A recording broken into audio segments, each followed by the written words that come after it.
Hey friends, I wanted to come on and answer a question that one of my dear friends asked me recently, which is how do you, well, they said, I'm thinking about dropping off of Facebook altogether because I think that Facebook has been a net negative force in my life and makes me really depressed and overwhelmed.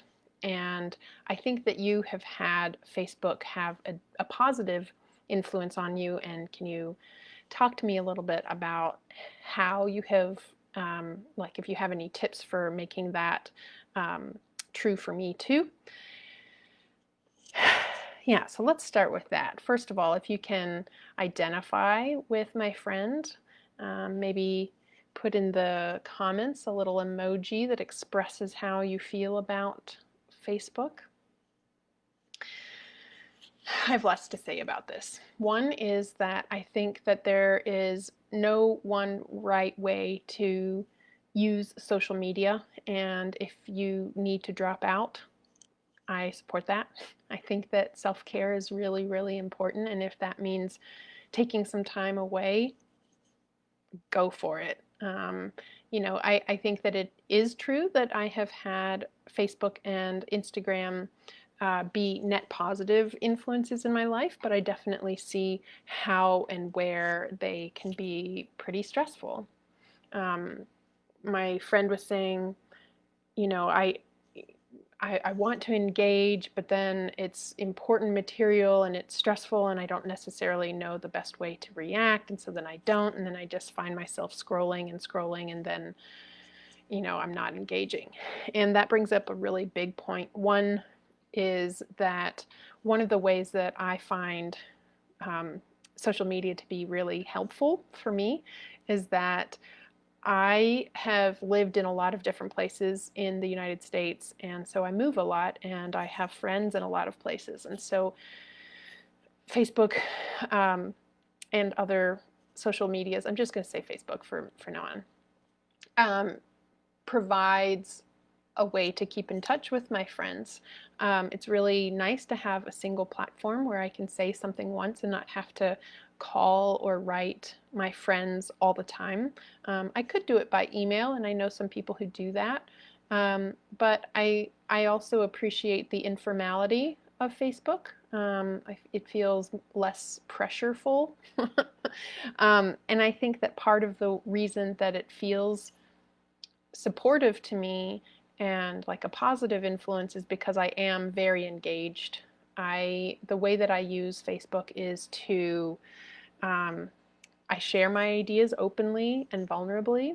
I always feel good about sharing beautiful and funny things. I think that there needs to be more beauty and humor in the world, and so I try to share that.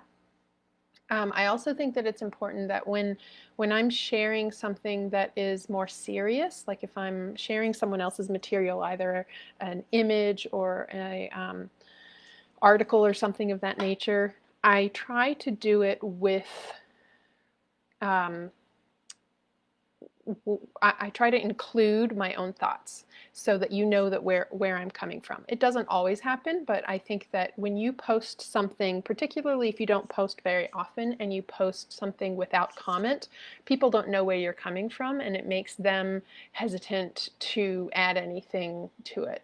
If you say, hey, I agree with this, or one really important part of this article that I thought was interesting is blah, blah, blah.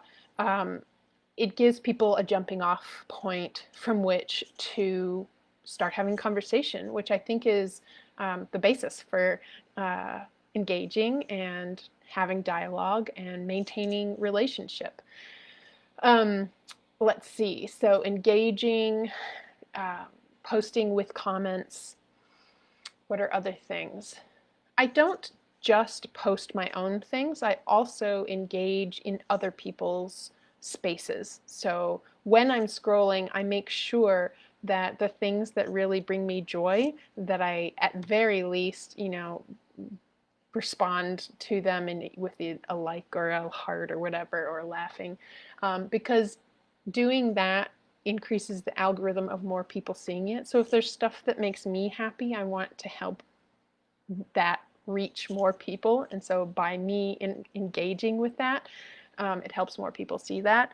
And then similarly, if there is really important material, I will try to comment or respond to it. And for that reason, because I am actively engaged on Facebook, more people are likely to see what I'm posting and are more likely to engage with me, which makes me feel connected. And I think it's that connection that we're looking for.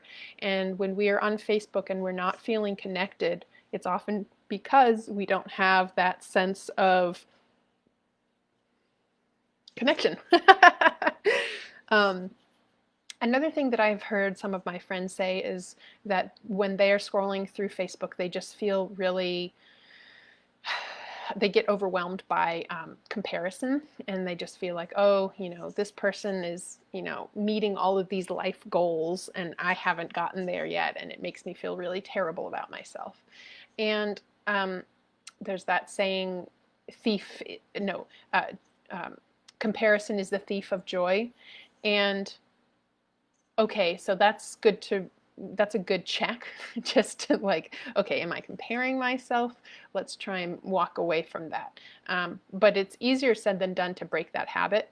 And so in that case, I think that walking away entirely is a really good way to break that habit. But then when you do come back, make sure that you are spending more time interacting in a way that is self,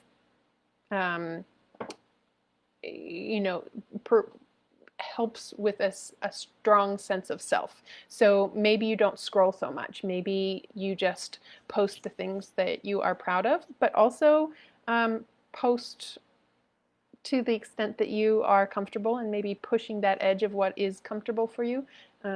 Posting something that feels a little bit more vulnerable. I will say that I post vulnerable things fairly often.